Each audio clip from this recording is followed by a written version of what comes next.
Depression എന്ന് പറയുന്നത് ഒരു സാധാരണ വിഷമമൊന്നുമല്ല. അതൊരു മെൻ്റൽ ഹെൽത്ത് സിറ്റുവേഷനാണ്. ഇത് നമ്മുടെ ഡെയിലി ലൈഫിനെയും ഫീലിങ്സിനെയും തിങ്കിങ്ങിനെയും ഇമോഷനെയും എല്ലാം എഫക്റ്റ് ചെയ്യും. Not laziness and it is not weakness.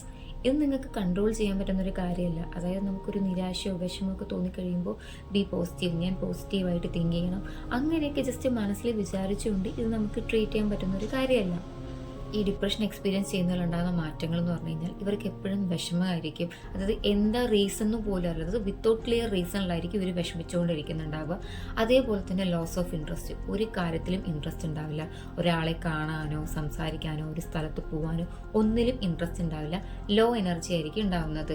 പിന്നെ നെഗറ്റീവ് തോട്ട്സ് ആയിരിക്കും ഇവർക്ക് എപ്പോഴും. അത് ഫുള്ളി നെഗറ്റീവ് കാര്യങ്ങൾ മാത്രമായിരിക്കും ഇവർക്ക് തിങ്ക് ചെയ്യുന്നത്. ലൈഫിലൊരു പോസിറ്റീവായിട്ടുള്ള കാര്യങ്ങൾ തിങ്ക് ചെയ്യുന്നവർക്ക് പറ്റില്ല.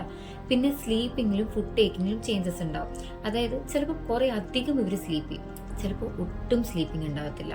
ചിലപ്പോൾ കുറേ അധികം ഫുഡ് കഴിക്കും, ചിലപ്പോൾ ഒട്ടും ഫുഡ് ടേക്ക് ചെയ്യത്തില്ല. ഇങ്ങനൊരു ഫ്ലക്ച്വേഷൻ സിറ്റുവേഷൻ ആയിരിക്കും ഇവർ എക്സ്പീരിയൻസ് ചെയ്യുന്നത്. നമ്മുടെ ശരീരം വല്ലാതെ ക്ഷീണിച്ചതുപോലെ തോന്നും, നമ്മൾ വല്ലാതെ ടയേർഡ് ആയതുപോലെ ഫീൽ ചെയ്യും. മുൻപ് ഇഷ്ടമുണ്ടായിരുന്ന കാര്യങ്ങളൊന്നും ഇപ്പോൾ ഇഷ്ടമില്ലാത്ത പോലെ തോന്നും. മുമ്പ് ഇൻട്രസ്റ്റഡ് ആയിട്ട് ചെയ്ത ആക്ടിവിറ്റീസിലൊന്നും ഇപ്പോൾ കോൺസെൻട്രേറ്റ് ചെയ്യാൻ പറ്റാത്ത സിറ്റുവേഷൻ ആയിരിക്കും. ഇത് ഒരു 2 വീക്സ് ഒക്കെ ആണെന്നുണ്ടെങ്കിൽ വലിയ പ്രശ്നമില്ല. ബട്ട് മോർ ദാൻ 2 വീക്സ് ആയി കഴിഞ്ഞാൽ നിങ്ങളൊരു മെൻ്റൽ ഹെൽത്ത് പ്രൊഫഷണലിനെ കൺസൾട്ട് ചെയ്യുന്നതാണ് ബെറ്റർ. നമ്മൾ എന്തുകൊണ്ടാണ് ഡിപ്രഷൻ എക്സ്പീരിയൻസ് ചെയ്യുന്നത് വെച്ച് കഴിഞ്ഞാൽ, അതായത് നമുക്ക് ഡിപ്രഷൻ വരാനുള്ള റീസൺസ് എന്തൊക്കെയാണെന്ന് വെച്ച് കഴിഞ്ഞാൽ, നമ്മൾ സ്ട്രെസ്സ് ഭയങ്കരമായിട്ട് എക്സ്പീരിയൻസ് ചെയ്യുന്നുണ്ടെങ്കിൽ, നമുക്ക് ഭയങ്കരമായിട്ട് സ്ട്രെസ് ഉണ്ടെന്നുണ്ടെങ്കിലും ഡിപ്രഷൻ വരാം. അതേപോലെ തന്നെ റിലേഷൻഷിപ്പ് ഇഷ്യൂസ്, നമ്മുടെ പാർട്ട്ണറായിട്ടുള്ളതോ അല്ലെങ്കിൽ നമ്മൾ വേറെ ആരെങ്കിലും ആയിട്ടുള്ള റിലേഷൻഷിപ്പിലുള്ള ഇഷ്യൂസും ഫാമിലി ഇഷ്യൂസും അതേപോലെ തന്നെ ഫിനാൻഷ്യൽ പ്രഷേഴ്സും പിന്നെ പ്രീവിയസ് ഉള്ള എന്തെങ്കിലും ട്രോമാറ്റിക് എക്സ്പീരിയൻസ്, നമുക്ക് പാസ്റ്റായിട്ട് എന്തെങ്കിലും ഒരു ട്രോമയൊക്കെ മനസ്സിലുണ്ടെന്നുണ്ടെങ്കിലും ഡിപ്രഷൻ എക്സ്പീരിയൻസ് ചെയ്യാനുള്ള ചാൻസസ് കൂടുതലാണ്. പിന്നെ hormonal and brain chemical changes. Sometimes it's happens without A clear reason. അതായത് ഇപ്പോൾ ഡിപ്രഷൻ എക്സ്പീരിയൻസ് ചെയ്യാൻ ഞാനിപ്പോൾ ഈ പറഞ്ഞ ഇത്രയും പോയിന്റ്സ് തന്നെ ഉണ്ടാവണമെന്നില്ല.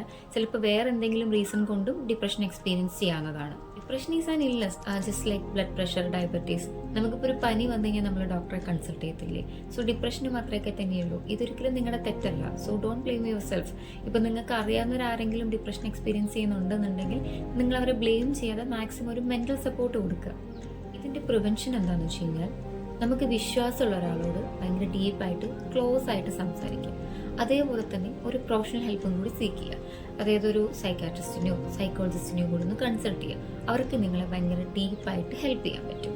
അതേപോലെ എന്തെങ്കിലും ആക്ടിവിറ്റീസിൽ എൻഗേജ്ഡ് ആവുക. അതായത് ഒരു നൈറ്റ് വോക്കിന് പോവുക, അല്ലെങ്കിൽ വല്ല ജിം ആക്ടിവിറ്റീസും ചെയ്യുക. അങ്ങനെ ലൈഫ് ഒന്ന് എൻഗേജ്ഡ് ആക്കിയിട്ട് വയ്ക്കുക. ഒരിക്കലും സെൽഫിനെ ബ്ലെയിം ചെയ്യരുത്. ഇത് നിങ്ങളുടെ മിസ്റ്റേക്ക് അല്ല. If you are going through depression, please remember that you are not alone, you are not weak, and this phase will not last forever. ഈ വീഡിയോ നിങ്ങൾക്ക് യൂസ്ഫുൾ ആണെന്നുണ്ടെങ്കിൽ ലൈക്ക് ചെയ്യുക, സപ്പോർട്ട് ചെയ്യണേ. കൂടുതൽ സൈക്കോളജി റിലേറ്റഡ് വീഡിയോസിനായിട്ട് ചാനലിനെ subscribe ചെയ്യുക. Thank you.